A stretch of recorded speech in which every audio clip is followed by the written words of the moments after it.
The news spread across the galaxy faster than light. Every species, every world, every station heard the same impossible story. One human stopped a Krath war fleet, alone, without firing a single shot, without losing a single life. The Galactic Coalition headquarters erupted into chaos. Emergency sessions were called. Ambassadors from 70 species demanded answers. Some wanted Earth-given honors. Others wanted Earth-contained. Everyone agreed on one thing. They had underestimated humans. At Forward Command Station Sigma, Hana sat across from Dee in a quiet debriefing room. Between them sat a Quillan psychologist named Rin. She was older than the analyst from the command center, with gray fur and kind eyes that had seen many things. The Coalition always sent psychologists to debrief soldiers after combat missions, but Day didn't look like he had just been in combat. He sat relaxed, drinking something hot from a cup. Earth beverage, he called it, tea. How are you feeling? Rin asked gently. Tired. Ready to go home? Day took another sip. You don't seem affected by what happened. Most beings who face death would show some stress. Day looked at her calmly. I was prepared for the mission. I did what I was trained to do. The outcome was what I expected. Rin made notes on her data pad. Expected? You expected to face a war fleet alone and survive. I expected to find a solution. Whether that meant survival or not was secondary to protecting the colonists. He set down his cup. That's what I signed up for. Hana leaned forward. Day, I need to understand. What are you exactly? Captain Minji called you an arbiter. What does that mean? Day considered his words carefully. On Earth, we have many soldiers, many military specialists. But we also recognize that some situations don't need armies. They need individuals who can think independently, adapt quickly, and solve problems unconventionally.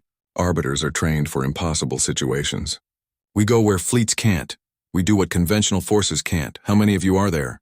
Hana asked. That's classified. But enough. Earth has billions of people. Many of us want to help. To protect. To serve, Rin spoke up quietly. During the mission, did you enjoy it? The hunt, making them afraid? Day looked at her directly. His eyes were honest. No, I didn't enjoy it. But I'm good at it. Those people needed someone good at it. So I did my job. He paused. Humans don't fight because we love violence. We fight because we love what we're protecting. The simple statement hung in the air. Hana realized this was the truth about humans that the galaxy needed to understand. They weren't aggressive for aggression's sake. They were fiercely protective. There was a difference.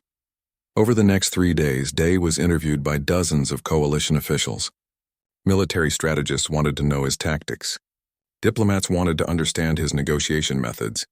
Scientists wanted to study his adaptations to stress. But the most important conversation happened when Ambassador Yuna's mother, Suman, brought her daughter to meet Day. The little Valorian girl was shy at first, hiding behind her mother's robes. But curiosity won out. She stepped forward and looked up at the human. You saved us, Yuna said quietly. Day knelt down to her level. I helped. But your mother saved you too. She kept you calm and safe while we worked on the problem. Are all humans like you? Yuna asked. It was the question everyone wanted answered. Day thought about it carefully before responding. Humans are all different. Some are brave, some are scared. Some are strong, some are gentle. But we all share something. We take care of each other. We protect those who need protection. And we never give up, ever. Never? Yuna asked. Never. That's the most human thing there is. We keep going even when things seem impossible. Suman placed a hand on her daughter's shoulder. Thank you. I don't have other words. Just thank you. Day stood and nodded respectfully. You're welcome. Take care of her. Children are our future. All of our futures. After they left, Hana approached. That was kind. You're good with children. I have nieces and nephews on Earth. I miss them. Day looked out the window at the stars. That's why I do this. So kids like Yuna can grow up safe. So my nieces and nephews have a peaceful galaxy to explore someday. Hana saw it then. The real reason Earth was dangerous. Not because humans were violent, but because they cared deeply. When something threatened what they cared about, they became unstoppable. The formal debriefing took another week. Coalition officials reviewed every action Day took. They analyzed his tactics, his psychology, his methods. They tried to understand how one person accomplished what seemed impossible.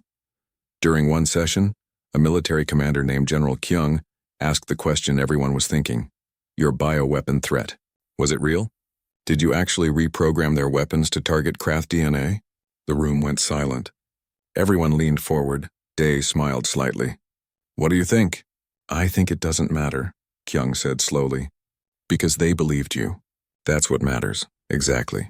Warfare isn't just about weapons. It's about perception, psychology, making your enemy believe you're capable of anything.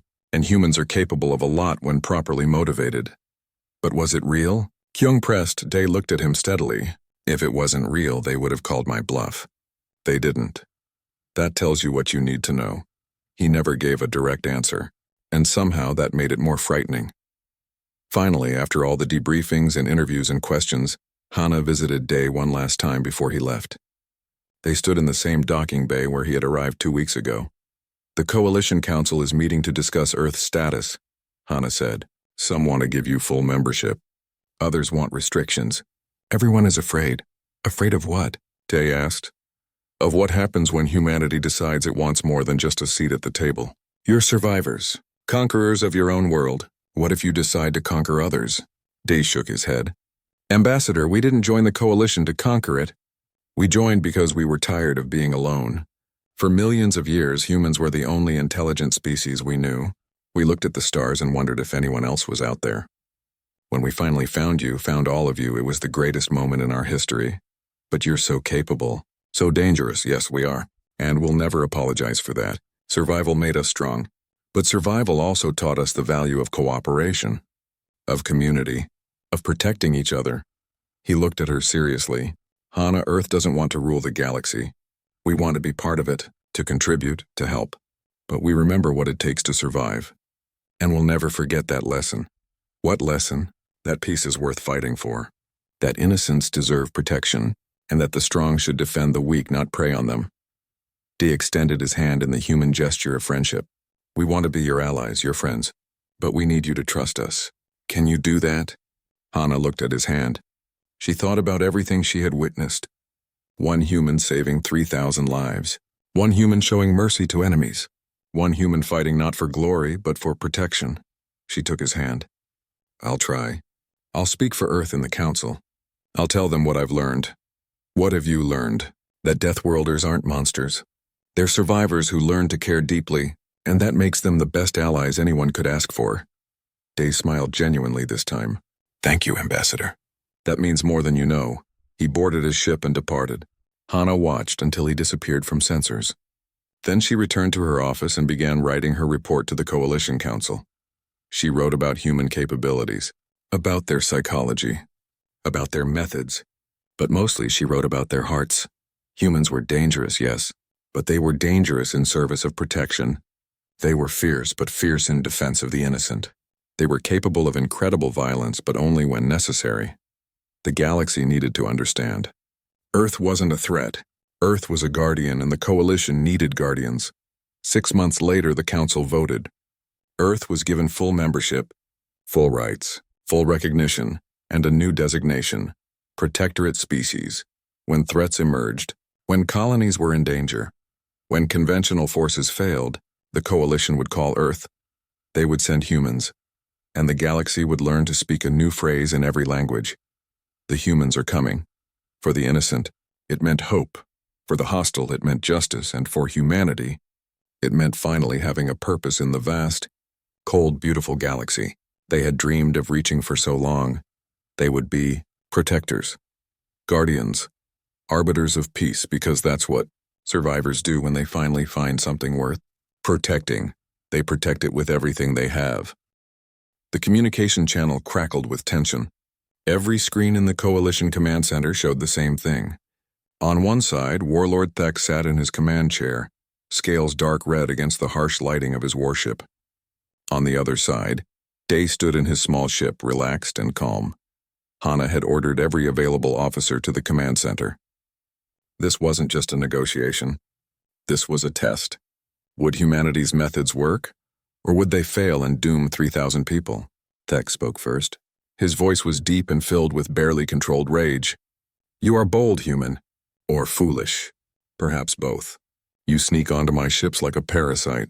You threaten me with my own weapons. You think this makes you strong? I think this makes me effective, Day replied simply. Strength isn't about size or numbers. It's about adapting to situations and finding solutions. You surrounded a colony full of civilians. That was your first mistake. Mistake? Tech's eyes narrowed. I have 23 warships. You have one small vessel. I have thousands of warriors. You are alone. How is that a mistake? Because you assumed that more meant better. You thought overwhelming force was enough, but you forgot something important. What? That predators exist on every world. And the most dangerous predators aren't always the biggest. Day leaned forward slightly. On Earth we have creatures called wolves. They're not the largest animals, but they hunt in packs. They plan, they adapt. They take down prey 10 times their size by being smarter, not stronger. Are you comparing yourself to an animal?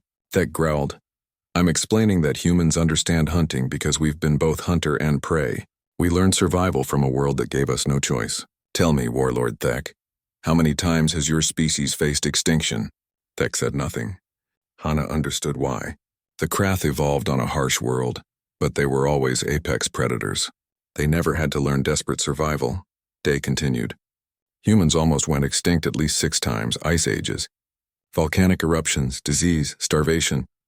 Each time we adapted. We learned. We survived. Do you know what that teaches you? What? Thek asked, despite himself. That there's always a way, always a solution. You just have to be willing to do whatever it takes. Day's expression hardened. And I'm willing to do whatever it takes to protect those people in that colony. Even die? Thek challenged, if necessary. But I don't plan to die. I plan to win. And I've already won, Warlord. You just haven't accepted it yet. In the command center, Rin whispered to Hana. Is he right? Has he really won? Hana watched Thek's face on the screen. She saw the calculation there. The warrior was thinking, weighing options. Day had taken away his easy victory. Now Thek had to decide if his pride was worth the risk. Explain, Thek demanded. How have you won?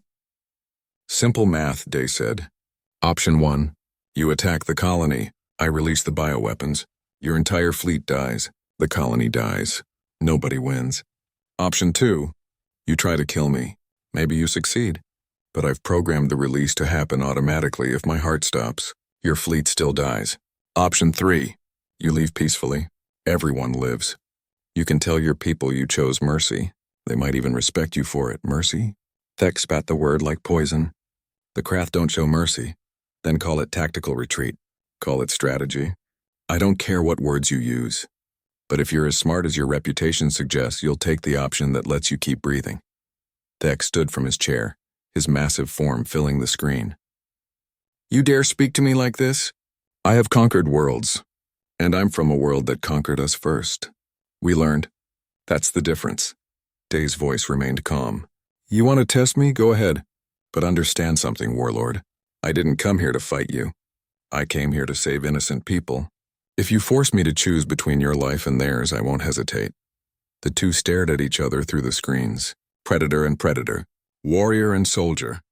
Different methods, different backgrounds, but the same fundamental understanding of combat. Finally, Thek spoke quietly. You truly modified the bioweapons? Yes? You would truly release them?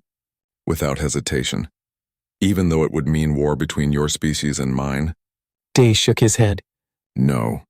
It would mean your fleet dies and Earth sends a formal apology for the misunderstanding. You attacked a coalition colony. We defended it. The law is on our side. Vor leaned close to Hana. He's not just negotiating. He's teaching Thek that humans have already considered every angle, every consequence. That's terrifying, Hana nodded slowly. She was beginning to understand. Humans didn't just survive their death world. They learned to think 10 steps ahead, to plan for every possibility. It was survival thinking raised to an art form. On Velar 7, the colonists were listening too. Colony Director Taman had been broadcasting the negotiation to keep people calm. In the shelter where families huddled together, a young Valorian girl named Yuna tugged on her mother's sleeve. Mother, is that human going to save us? Her mother Suman held her daughter close. I don't know, sweetheart. He sounds brave. He sounds dangerous, Suman said quietly. But she held hope in her heart. Dangerous to enemies. Protective to friends. Maybe that's what Deathworlders were.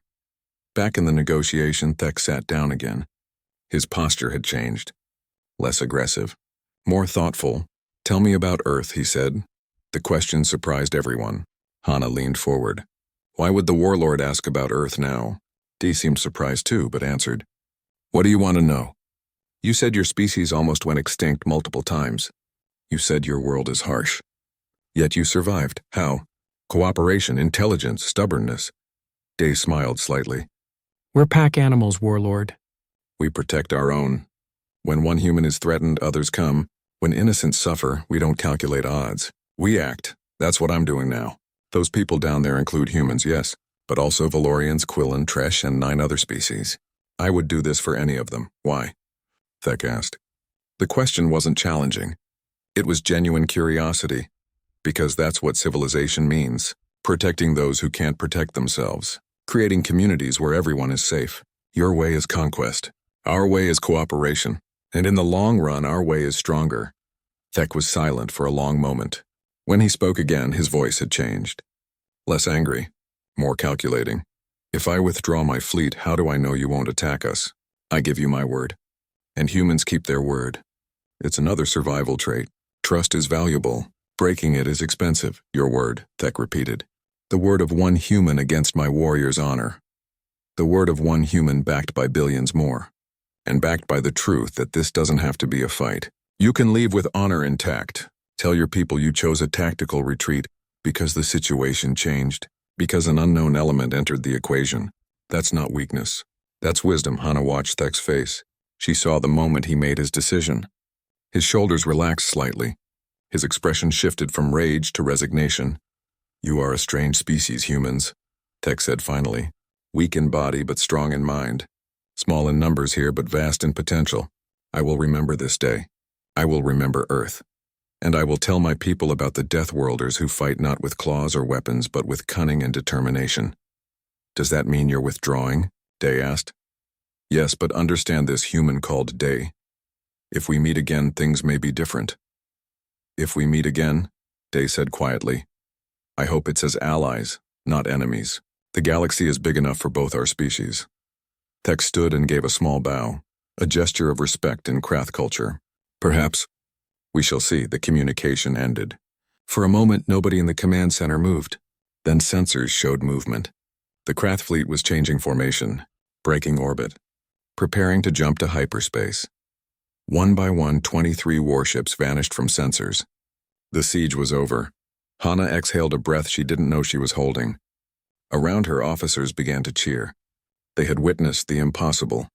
One human, one ship against an entire fleet. And the human had won without firing a shot. Day's voice came through the communication channel. Ambassador Hana, the colony is secure. I'm returning to the command station. We should discuss what happens next. What happens next? Hana repeated.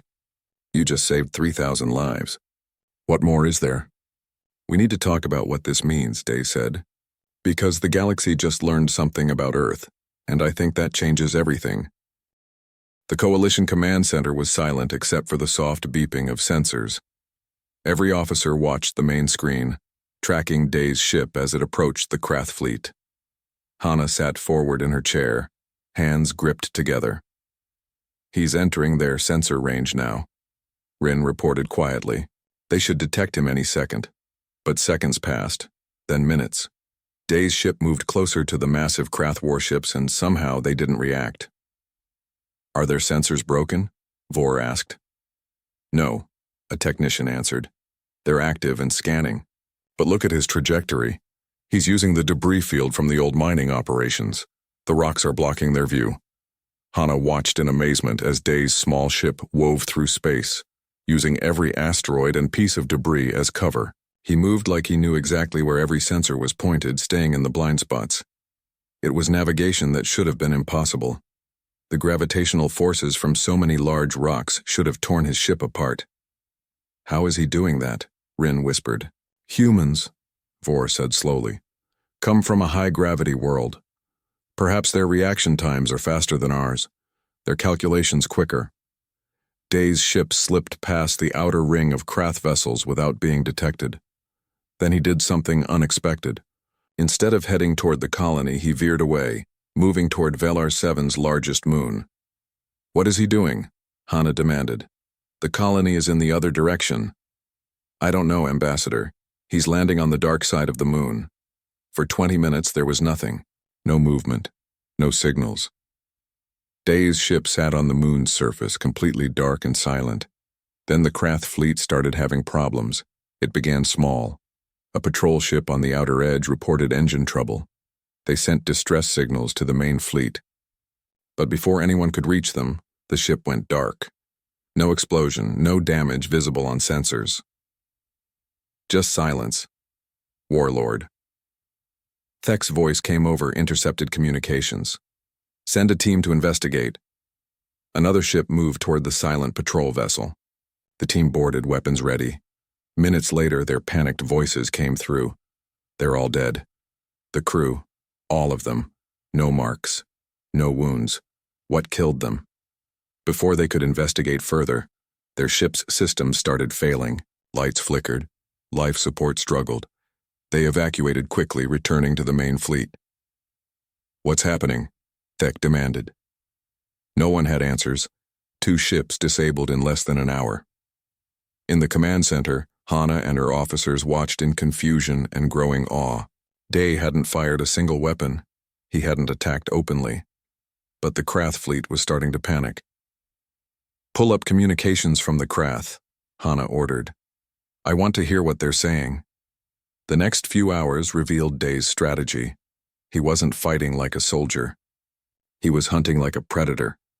A supply ship disappeared, just vanished from sensors for 30 seconds, then reappeared.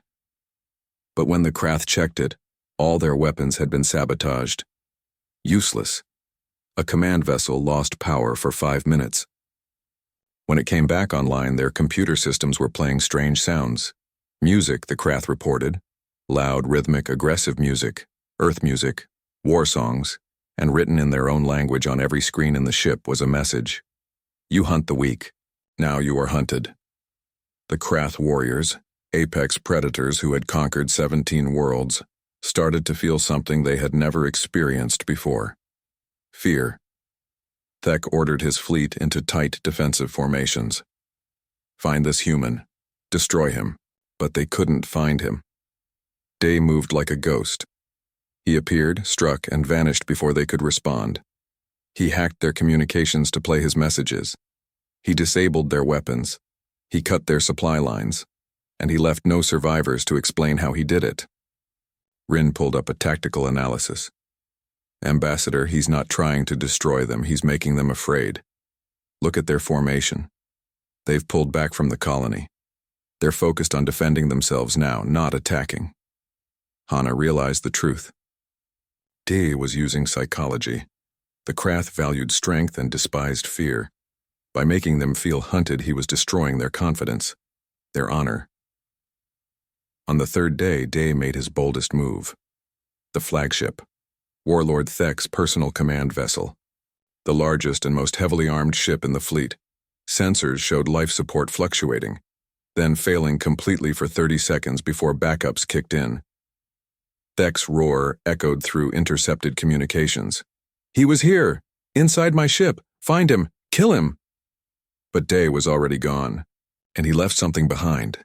The Coalition intercepted a private message sent to Thek's personal terminal. It was audio only. Day's voice, calm and quiet. "Warlord Thek, my name is Day. I'm just one human. One person from one little death world you've probably never heard of. I've been watching you for 3 days. I've been inside your ships. Your crews are terrified, your systems are compromised. And here's what you need to understand." There was a pause. In the command center, everyone leaned forward to hear. "I found your bioweapons vault, the viruses and poisons you plan to use on the colony. Very thorough, very deadly. I was impressed. But I made some modifications. Those weapons now recognize Krath DNA exclusively. Every virus, every poison, every biological agent in your arsenal is now targeted to kill only your species." Hana gasped. Around her, officers looked at each other in shock. Day's voice continued. "I've programmed your deployment systems. If I send a single command from my ship, every bioweapon you have will be released inside your fleet. Your own weapons will become your tomb. All of you, dead within hours." "That's insane," Vor whispered. "Is he bluffing?" "I don't think humans bluff," Hana said quietly. "Here's my offer." Day continued. "Leave. Take your fleet and go. Never return to the system. The colony goes free. You live. Everyone wins. Or stay here and I'll show you what happens when a Deathworlder stops being nice." The message ended. The Coalition Command Center was silent. They watched the Krath fleet on sensors, waiting for a response. Minutes passed, then an hour. Finally, Thek sent a message. His voice was filled with rage and something else, something that sounded like respect. "I want to speak with you, face to face, you and me." "Granted," Day replied. "But know this, I'm not afraid of you. I've seen real monsters. I grew up on a planet full of them. You're just another bully who picks on those weaker than yourself. You speak boldly for one person against a fleet. I speak truthfully, and truth is a weapon you can't defend against." Thek was silent for a moment. "You said you come from a death world. What is your world called?" "Earth." "Earth," Thek repeated slowly. "I will remember that name. How many others like you are there?" Day's response was simple and terrifying. "Billions." Hana felt her blood run cold. Billions of humans like Day. Billions of Deathworlders who could hunt, who could adapt, who could turn any situation into a victory. The galaxy had just learned something it couldn't unlearn. Thek spoke again. "I will speak with you, but be warned, human. If this is a trick—" "No tricks," Day interrupted. "Just reality. You attacked innocent people, people under my protection. Now you face the consequences. We can resolve this peacefully, or we can resolve it the other way. Choose." The communication channel opened fully, and for the first time in her life, Hana was about to hear a human negotiate from a position of absolute power. She realized she was witnessing history. The moment the galaxy learned to fear and respect the species from the little blue death world called Earth. Hana waited in the docking bay of Forward Command Station Sigma. Around her stood a dozen Coalition officers, all anxious and confused. They were expecting a warship, a battalion, maybe Special Forces team with heavy weapons. Instead, sensors showed a single small craft approaching. The ship that entered the bay was unremarkable. It was gray, compact, and bore no obvious weapons. It looked more like a courier vessel than a military craft. "The engines powered down with a soft hum, that's it?" Vor asked, his deep voice echoing in the bay. "Where is the rest of the fleet?" The ship's door opened with a hiss. A ramp extended downward, and one person walked out. He was human, male, average height by Earth standards, which made him shorter than most species present. He wore dark tactical clothing that looked lightweight, almost casual. No heavy armor, no obvious weapons. He carried a single pack on his back and wore what looked like a communications device on his wrist. The human walked down the ramp with easy confidence. His dark hair was cut short. His face was calm, almost relaxed. He looked like he was arriving for a meeting, not a rescue mission against a hostile fleet. Hana stepped forward, trying to hide her disappointment and growing anger. "I am Ambassador Hana. Are you Day?" "I am." His voice was quiet and steady. He looked at each officer present, studying them with dark eyes that seemed to miss nothing. "You're the ones who need help with the Krath situation." "Yes, but—" Hana gestured at his ship, at him standing alone. "Where is your team? Where are your soldiers?" Captain Minji said Earth was sending help, but you're just one person. Day tilted his head slightly. "I am the help, Ambassador." Captain Minji said she was sending someone. "She sent me." Vor stepped forward, his massive frame towering over the human. "This is not acceptable. 3,000 lives are at stake. We need military force, not one person with no armor and no weapons." "I have weapons," Day said calmly. He tapped his temple. "This is my primary weapon. The rest are tools." "This is insane," another officer shouted. "Earth is playing games with people's lives." Day's expression didn't change, but something in his eyes grew colder. "Earth doesn't play games with innocent lives. That's why I'm here." He turned to Hana. Ambassador, we're wasting time. Brief me on the situation. Everything you know about the Krath, their positions, their psychology, and the colony layout. Hana wanted to argue more. She wanted to call Earth back and demand real help. But the countdown was still running. 60 hours left. She had no other options. Follow me to the briefing room, she said. They moved through the station to a secure room filled with tactical displays. Hana pulled up everything they had. Maps of the Velar 7 system, positions of 23 Krath warships surrounding the colony, information about Krath military structure, weapons, and tactics. Day studied everything in silence. He asked questions that surprised Hana. He didn't ask about firepower or shields. He asked about Krath culture, their honor codes, what they feared, how they responded to unexpected threats. They're warriors, Hana explained. They value strength above all else. They respect power and despise weakness. Their society is built on conquest. Do they take prisoners? Day asked, sometimes, usually as slaves or hostages. What about their command structure? Who leads the fleet? Rin pulled up a file. Warlord Thek. He's conquered 17 worlds. He's never been defeated in battle. He's ruthless and tactical. Day studied Thek's image. The Krath leader was massive, even by their species standards. His scales were dark red, marked with scars from countless battles. His eyes showed intelligence and cruelty. Has anyone tried to negotiate? Day asked. Yes, Hana said bitterly. They laughed at us. They said the colony has 3 days to surrender or they'll destroy it and everyone inside. Day nodded slowly. They're confident. They think they've already won. He looked at Hana. That's good. Good? How is that good? Confident enemies make mistakes. They don't expect real resistance. Day stood up from the table. I've seen enough. I'm going in now. The room erupted in protests, officers shouting over each other. This was suicide. One person couldn't fight a fleet. Earth must be crazy. Day waited for the noise to die down. When he spoke, his voice was quiet but somehow cut through everything else. I understand you're all afraid. You should be. The Krath are dangerous, but you called Earth because you had no other choice. Now I'm asking you to trust that we know what we're doing. Trust? Vor growled. You've given us no reason to trust. You arrive alone with no plan and no weapons, and you expect us to believe you can save 3,000 people? Day looked at the massive alien.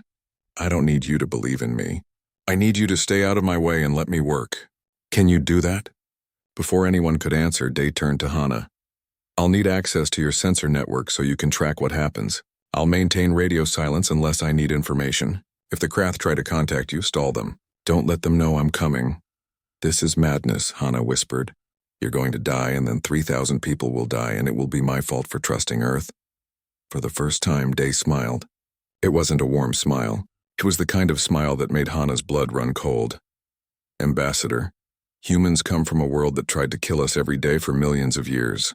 Ice ages, predators, diseases, starvation, we survived all of it. We adapted to everything Earth threw at us. Do you know what you learned from that? What? Hana asked quietly. That there's no such thing as impossible. There's only hard and harder. This? He gestured at the tactical display showing the Krath fleet. This is just hard. He walked toward the door. Hana followed him, Rin and Vor close behind. They watched as Day returned to his ship. He stopped at the ramp and turned back. One more thing, he called to them. When the Krath start acting strange, when they start panicking, don't interfere. No matter what you see, let it play out. Can you promise me that? What are you going to do? Hana asked. What I was trained to do. What every human learns growing up on Earth. Day's expression was calm, but his eyes were hard as stone. I'm going to show them that they're not the apex predators they think they are. There's always something higher on the food chain. He entered his ship. The ramp closed. A moment later, the small craft powered up and left the bay, accelerating toward Velar 7. The officers stood in silence, watching the ship disappear on sensors. Rin moved close to Hana. Ambassador, did we just send one person to his death? Hana watched the screen, her mind racing. She thought about Day's confidence. The cold certainty in his eyes. The way he smiled like he knew something they didn't. I don't know, she admitted, but I think we're about to learn something about humans. Something the rest of the galaxy doesn't know yet. What's that? Hana remembered the human captain's words. You've never seen what we become when innocent people need protection. I think we're about to see what Deathworlders are really capable of, Hana said quietly. She pulled up the sensor display. Day's ship was already halfway to the Krath fleet. In the command center, technicians prepared to monitor everything. The galaxy was watching. One human was going to face an entire fleet. And somehow Hana was starting to believe he might actually have a chance. The alarm screamed through the Coalition command center. Red lights flashed across every screen in the massive circular room. Hana rushed from her office, her long diplomatic robes flowing behind her. She was a Valorian, tall and thin with pale blue skin that glowed softly in the emergency lighting. Her 4 fingers moved quickly across the holographic display. "Report," she commanded. A younger officer named Rin looked up from her station. The Quillen's fur was standing on end with stress. "Ambassador, we have a code black from Velar 7. The mining colony is under siege." Hana's heart sank. Velar 7 housed 3,000 civilians, families, children, workers from 12 different species all living peacefully together. It was supposed to be safe, far from any conflict zones. Who? Hana asked, though she already feared the answer. "The Krath, Ambassador." The room went silent. Everyone knew about the Krath. They were warriors, conquerors, and they showed no mercy. They came from a heavy gravity world where only the strong survived. Their bodies were covered in thick armor like scales. Their teeth could tear through metal. And they loved battle more than anything else. Hana pulled up the distress message. The face of Colony Director Taman appeared on screen. He was human, one of the few from Earth working in Coalition space. His face was covered in sweat and dirt. Behind him, Hana could hear screaming and the sound of weapons fire. "This is Velar 7 calling any Coalition forces. We are surrounded by Krath warships. They are demanding we surrender. They want the colony's mineral reserves and they want us as slaves." Taman looked directly into the camera. "We have women and children here. We have 72 hours before our life support starts failing. Please, anyone, we need help." The message ended. Hana replayed it 3 times, hoping she missed something. But the facts remained the same.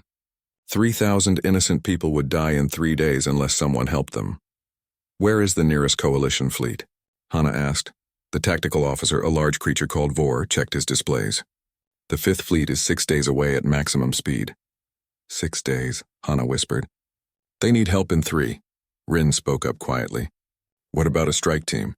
Special forces? The closest unit is on Helios Prime, 8 days away." Vor shook his massive head. "There is no one close enough, Ambassador." Hana sat down heavily in her chair. She had been with the Coalition for 20 years. She had negotiated peace treaties, trade agreements, and first contact protocols. But she had never felt so helpless. 3,000 people were going to die, and she could do nothing. "Run through all available resources," she ordered. "Military, civilian, private security, anyone within range who could help." For 2 hours they searched. Every option ended the same way.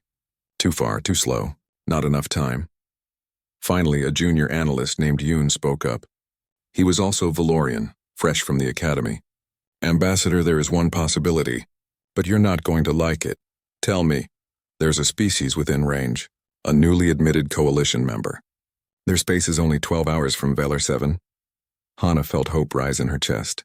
"Who?" "Earth." The hope died immediately. Hana closed her eyes and took a deep breath.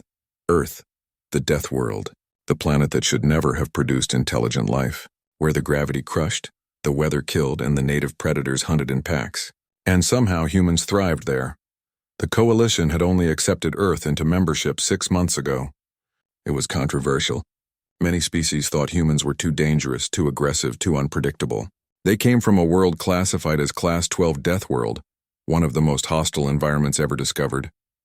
"Have we established proper diplomatic channels with Earth?" Hana asked. "Yes, Ambassador. They have a liaison office on Station 7. Hana thought about the humans she had met. Taman was competent and friendly, but she had also read the reports. Humans were incredible survivors. Their world had tried to kill them for millions of years, and they adapted. They learned. They conquered their own planet through sheer determination, but that same determination made them frightening. They didn't give up. They didn't surrender. When cornered, they fought with a ferocity that shocked other species. Several Coalition members had privately suggested keeping humans contained, limited, watched. But right now, 3,000 people needed help, and humans were the only ones close enough. "Open a channel to Earth's liaison office," Hana ordered. The connection took a few minutes. When the screen cleared, a human woman appeared. She was middle-aged with short black hair and dark eyes. She wore a simple military uniform. "This is Captain Minji of Earth's Coalition Liaison Office. How can we help, Ambassador?" Hana explained the situation quickly. The colony, the Krath, the timeline, the impossibility of getting help in time. Minji listened carefully, her face unreadable. When Hana finished, the human woman nodded once. "We can help. We have someone in that sector already. We'll send them immediately." "How many troops can you deploy?" Hana asked. "How large is your ship? What weapons do you have?" "We're sending one person, Ambassador." The entire command center froze. Hana was certain she misheard. "One person?" "Captain, there are 3,000 civilians surrounded by a Krath war fleet. This is not a situation for one person. We need a military response." Minji's expression didn't change. "Ambassador, with respect, you called us because you had no other options. We're offering you the option we have. One of our best. He'll handle it. One person cannot fight a fleet." Hana's voice rose. She forced herself to calm down. "Please, Captain. I understand humans are capable, but this is suicide." "Ambassador Hana," Minji said quietly, "you don't understand what humans can do. You've read reports, maybe met a few of us in peaceful situations, but you've never seen what we become when innocent people need protection." She leaned forward. "The person we're sending is named Day. He's an arbiter. He specializes in impossible situations. Trust him." "An arbiter? What is that?" "Someone who resolves problems that can't be solved conventionally." Minji smiled, but it wasn't a friendly smile. It was the smile of a predator. "He'll be at your forward command station in 10 hours. Brief him on everything you know about the Krath. He'll take it from there." The connection ended before Hana could argue further. The command center erupted in noise. Officers shouting, analysts protesting, everyone demanding to know what just happened.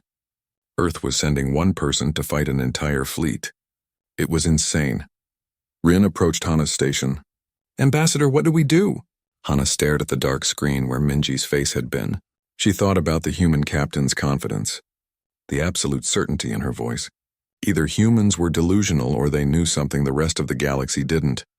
"We brief this arbiter," Hana said finally. "We give him every piece of intelligence we have. And then we pray that Earth knows what it's doing." She turned to look at the countdown timer on the main screen. 68 hours until life support failed on Valar 7. One human was coming. The galaxy held its breath.